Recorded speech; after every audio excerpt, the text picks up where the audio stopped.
Amados irmãos, amadas irmãs, paz e bem. Mais uma vez, é uma alegria estarmos juntos para conhecermos a riqueza da fé católica, as nossas raízes, as nossas certezas, a nossa profissão de fé. E como nós propusemos, nós estamos estudando o credo, a nossa profissão de fé. E hoje nós vamos falar no nosso 6º artigo, no que diz: Jesus subiu aos céus, está sentado à direita de Deus Pai Todo-Poderoso.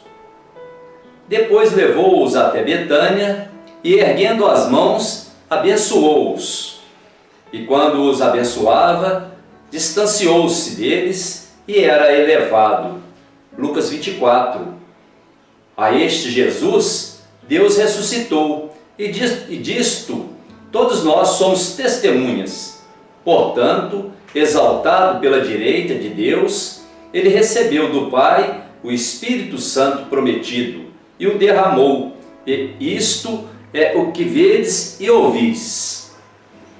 Ao afirmarmos que Jesus subiu aos céus, estamos comunicando e anunciando, confessando e professando a verdade sobre a ascensão de Jesus. O Filho unigênito de Deus leva para junto de seu Pai a sua humanidade. A ascensão é a entrada da humanidade ressuscitada e gloriosa de Jesus na glória de Deus. Após a sua ressurreição, Jesus introduz definitivamente a sua humanidade no domínio de Deus, onde se senta com o seu corpo glorioso, elevado ao reino celeste, a sua e a nossa humanidade. No seio da Trindade, encontra-se agora a nossa humanidade por meio da humanidade de Jesus. A ascensão demonstra-nos a supremacia do homem Jesus sobre a humanidade, por ele redimida. Em outras palavras, é a confirmação de que Jesus é o Filho de Deus, um Filho obediente que toma o lugar principal no coração do Pai. Mas como explicar a subida de Jesus aos céus? Tomemos como exemplo alguns relatos do Antigo Testamento. Nele nos deparamos com Enoque. Enoque andou com Deus, depois desapareceu, pois Deus o arrebatou. E Elias? Aconteceu que, quando andava e conversavam, eis que um carro de fogo o separou de um e outro, e Elias subiu no turbilhão. Enoque e Elias, segundo os relatos, foram arrebatados ao céu por Deus. No Novo Testamento, o evangelista Marcos e Lucas comentam a respeito da subida de Jesus ao céu. Também em Atos dos Apóstolos encontramos esses relatos. Dito isto, foi elevado à vista deles, e uma nuvem o ocultou de seus olhos. Atos 1:9. Aqui podemos identificar aquilo que a Igreja vem denominando de ascensão de Jesus ao céu. Para a Igreja, essa afirmação de fé significa que Jesus subiu em corpo e alma para junto de Deus. O Filho que se encarna no seio da humanidade volta para Deus carregando consigo seu corpo glorioso, mistério da ressurreição que gera vida onde há morte. Mas qual é a diferença entre a subida ao céu de Enoque e de Elias e a subida de Jesus? A diferença entre os profetas do Antigo Testamento e Jesus está no fato de que Jesus, sendo filho de Deus parte para Deus, retorna ressuscitado. Sendo Deus, não necessita que o levem para o céu. Por sua própria fidelidade e amor ao Pai, retornam para a sua comunhão na Trindade.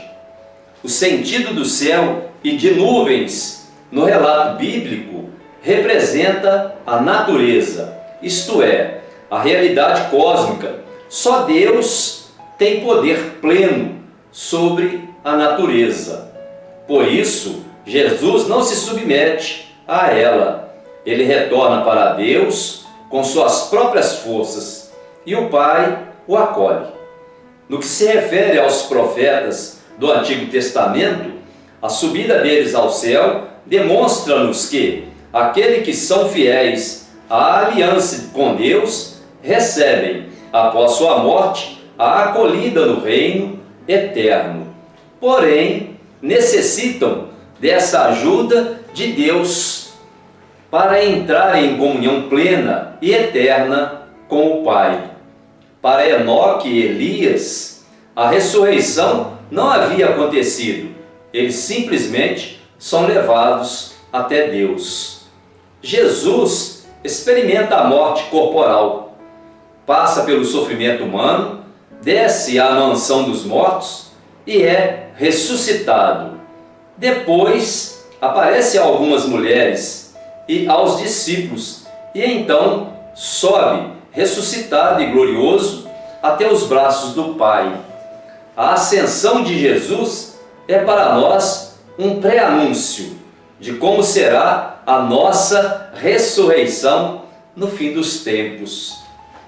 Compreendida esta diferença entre a subida dos profetas e de Jesus, podemos entender melhor a afirmação que Jesus fez a Nicodemos, conforme o Evangelho de João, que diz: ninguém subiu ao céu a não ser aquele que desceu do céu, o Filho do Homem.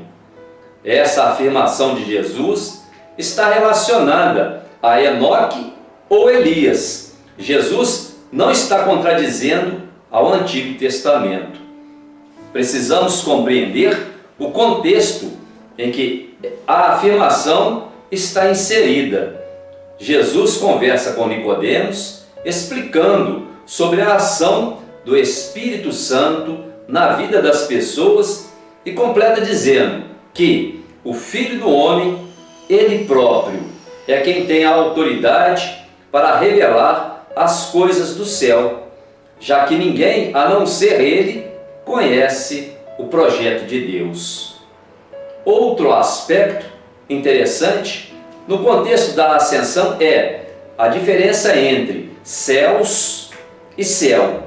Essa palavra, no contexto da oração litúrgica, no plural e no singular, denota duas realidades distintas. Sempre as pronunciamos nas orações, seja no Creio ou no Pai Nosso. Seu sentido pode passar despercebido. Céus, no plural, nos leva à realidade celeste, à escatologia, ao estado em que nós nos encontramos após a morte. É o local onde Deus permanece com seus anjos e santos. Por isso, quando falamos em ascensão de Jesus, nos referimos aos céus, no plural, visto que, após sua ressurreição, Jesus vai para junto de Deus. Por outro lado, temos de compreender também que céus não significa lugar, espaço físico, mas estado do Espírito, estar junto de Deus. No singular, céu indica o espaço geográfico aqui está acima das nossas cabeças, onde as nuvens se formam e os aviões passam e as crianças brincam com suas pipas, etc. O Catecismo da Igreja Católica nos adverte para a diferenciação entre o Cristo ressuscitado e o Cristo exaltado. O Cristo ressuscitado é aquele que, após a morte, aparece e convive por 40 dias em nosso meio. Durante esses dias, apareceu a Maria Madalena, aos discípulos no caminho de Emaús e várias vezes aos seus apóstolos, entre os quais Tomé, no qual conhecemos bem a história. Já o Cristo exaltado é o Cristo que sobe ao Pai e senta-se à sua direita. A transição entre Cristo ressuscitado e o Cristo exaltado é a ascensão. Cristo exaltado faz ligação ao Cristo encarnado. Por isso, afirma que só aquele que saiu do Pai pode retornar ao Pai. Outro dado interessante, ao estudar a questão da ascensão, é que se Jesus tivesse ressuscitado e imediatamente subido aos céus, os descrentes poderiam não acreditar na ressurreição. Jesus permanece entre os seus justamente para que acreditemos em sua presença viva, mesmo após a sua morte, e também para preparar os discípulos para a grande missão que receberam, anunciar o Cristo ressuscitado. A ascensão de Jesus é celebrada na liturgia. Celebramos a solenidade da ascensão de Jesus e aos céus 40 dias após o domingo da Páscoa. No Brasil, por determinação da Conferência Episcopal e autorizada pela Santa Sé, com o objetivo de maior participação dos fiéis, a festa da Ascensão foi transferida para o 7º domingo da Páscoa, uma semana antes do domingo de Pentecostes, que por sua vez encerra o tempo pascal. Após a Ascensão, Jesus ocupa um lugar privilegiado junto de Deus. Está sentado à direita de Deus Pai Todo-Poderoso. Como é bom nos sentar ou estar próximo de quem gostamos. O Pai acolhe o Filho novamente para junto de si. No creio, professamos que o Pai é todo-poderoso, porque foi Ele quem enviou o seu Filho ao mundo e o fez vencedor da morte com a ressurreição. Deus amou tanto o mundo que entregou o seu Filho único, para que todo aquele que nele crê não pereça, mas tenha a vida eterna. João 3,16. A alegria dos discípulos, depois da ascensão, corrige a imagem que temos desta. A ascensão não é a partida para uma zona distante do universo, mas a proximidade permanente que os discípulos sentem tão fortemente ao ponto que daí lhes vem uma alegria duradoura. Jesus, que se despede, não parte para certo lugar sobre um astro distante. Ele entra na comunhão de vida e de poder com Deus vivo, na situação de superioridade de Deus sobre todo o espaço. Por isso, não partiu, mas, em virtude do próprio poder de Deus, está agora sempre junto de nós e para nós. Ao estudarmos este artigo do Creio sobre a ascensão, faz-se necessário também a compreensão do significado de sentar-se à direita do Pai. Não podemos compreender isso como algo visualmente físico, em que há duas cadeiras, na qual Deus ocupa uma e Jesus ocupa a outra, como vemos nas imagens e pinturas. Esse estar sentado à direita nos mostra que Deus acolhe Jesus e concede a ele, seu Filho amado, o poder sobre o céu e a terra. Jesus cumpre a missão que recebe de Deus e agora se retorna ao Salvador da humanidade. É esta mais perto de Deus do que de todos os santos e está em plena união com Deus Pai. Sentar-se à direita do Pai significa a inauguração do reino do Messias, realizado na visão do profeta Daniel ao tocante ao Filho do Homem. A ele foram outorgados o império, a honra e o reino, e todos os povos, nações e línguas o serviam. Seu império é um império eterno, que jamais passará, e o seu reino jamais será destruído. A partir desse momento, os apóstolos se tornaram o testemunho do reino que não terá fim. Por fim, Pai e Todo-Poderoso, porque é Criador das coisas, Criador do universo e do ser humano. Deus Pai certamente passou em tudo. Tudo estava em seus planos desde sempre. Vale lembrar que, para Deus, não há tempo nem espaço. Porém, o seu Filho, ao encarnar-se no nosso meio, submete-se à realidade humana e convosco convive. Torna-se o Salvador, vence a morte sobre os céus, voltando para junto do Pai, e com ele permanece em seu corpo glorioso, até a sua vinda no final do nosso meio. Ele sobe para ficar permanente e eternamente junto de nós. No discurso da despedida, segundo o evangelista João, isto é, mesmo que Jesus diz aos seus discípulos: vou e venho a vós.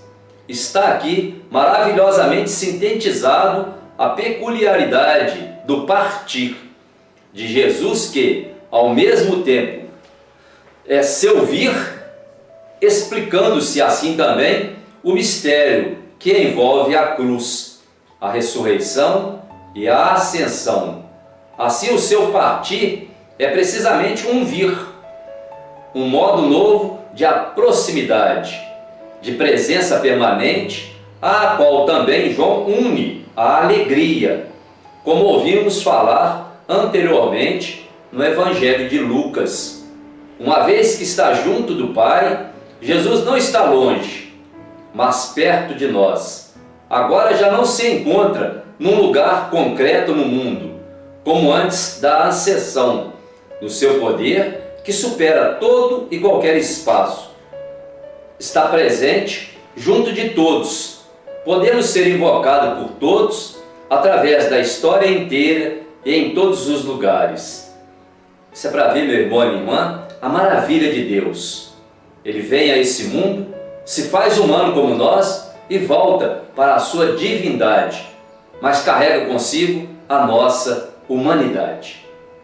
Que esse Deus de infinita bondade nos abençoe, Ele que é Pai, Filho e Espírito Santo. Amém.